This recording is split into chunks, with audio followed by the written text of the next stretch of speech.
Bonjour les amis. Dernier match de Champions League aujourd'hui. On est le 29 janvier 2025. Voilà, le Real Madrid affronte Brest à Brest, donc en France. Voilà, a priori. Que dire. Actuellement, nous sommes, si je dis pas de bêtises, 18e. Voilà. Et si on a 12 points, et si on gagne le match, on prend 3 points, on termine cette première phase de campagne de Champions League à 15 points. 15 points, c'est soit sur un concours de circonstances absolument fou, on accroche la huitième place, et donc ça nous évite de jouer les barrages, ou soit on finit entre la 10e place et la 12e place ou 15e place au trop. Voilà, et donc là, naturellement, on va jouer les barrages. Donc voilà. Moi, je vois une victoire du Real Madrid, 3-0, pourquoi pas.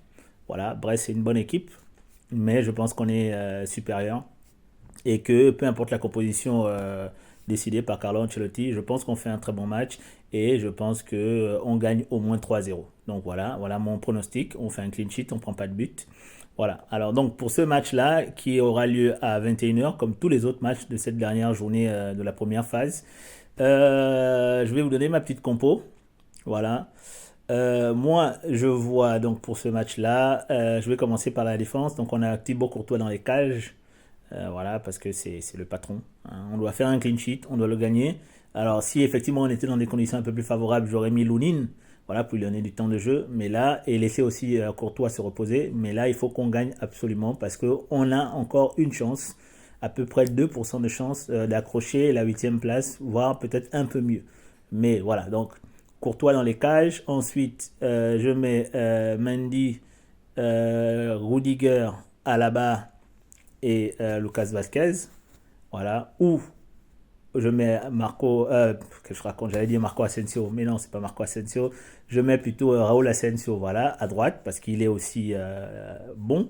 Et l'opposition Brest, c'est pas une opposition si compliquée que ça. Donc je pense que même si c'est pas son poste de prédilection, mais il peut jouer à droite, voilà. Et contre un adversaire comme Brest, ça peut passer. Voilà, donc je le mets là lui. Ensuite, au milieu de terrain, je remets un double pivot défensif. Donc pareil, je reconduis Valverde, Ceballos, parce que je pense que c'est vraiment une très bonne association. Les deux joueurs se comprennent très bien. Valverde a toujours, lui, c'est un joueur qui se projette beaucoup vers l'avant quand comment il s'appelle, Ceballos, lui, c'est bien resté en retrait. Et il y a des fois aussi où c'est Ceballos qui monte et puis Valverde couvre en retrait. Donc je pense que les deux vraiment travaillent tellement bien qu'il faudra reconduire cette association-là pour qu'on puisse continuer à accroître l'alchimie entre les deux joueurs. Voilà. Et puis ensuite, Bellingham en 10. Moi, je pense que sa place, ça doit être en 10. Il doit rester en 10. Il doit jouer en 10. Même s'il arrive à s'incorporer facilement dans les phases d'attaque. Mais il doit être au cœur du jeu, numéro 10, avec la qualité de passe qu'il a, avec la qualité de vision de jeu qu'il a. Bah voilà, ça va être juste du caviar quoi, à distribuer à nos trois attaquants, Vinicius, Mbappé et Rodrigo. Voilà. Ensuite, si le match se passe bien et qu'à la première mi-temps on finit avec 2 buts à zéro, je pense qu'on doit commencer à faire tourner à la 60e. Et donc là, on fait rentrer Brahim, on fait rentrer Arda, on fait rentrer Bobby, on fait rentrer tous les joueurs qu'on peut faire, Kamavinga, etc., etc. Voilà. Moi, je pense que ça met là, pour commencer, ouais. Pour moi, c'est ça mon 11 de départ. Donc, je reprends Thibaut Courtois, euh, Alaba, Alaba, Rudiger. Sur les côtés, je mets Mendy et de l'autre côté, je mets Asensio. Voilà, Lucas Vasquez aussi, pourquoi pas, mais je pense qu'Asensio, pour lui donner un peu de temps de jeu aussi, pour qu'il continue de gagner en confiance. Et ensuite, milieu de terrain, mon double pivot, Ceballos, Valverde. Et ensuite, Bellingham en 10. Et après, on a Vini, Mbappé et Rodrigo. Voilà. Donc on peut faire tourner, faire entrer Modric ou alors faire plutôt jouer Modric en championnat parce qu'il faut aussi savoir que le prochain match en championnat, alors c'est un match pas trop compliqué parce que l'adversaire ne sera pas trop compliqué, mais après on va jouer l'Atlético Madrid.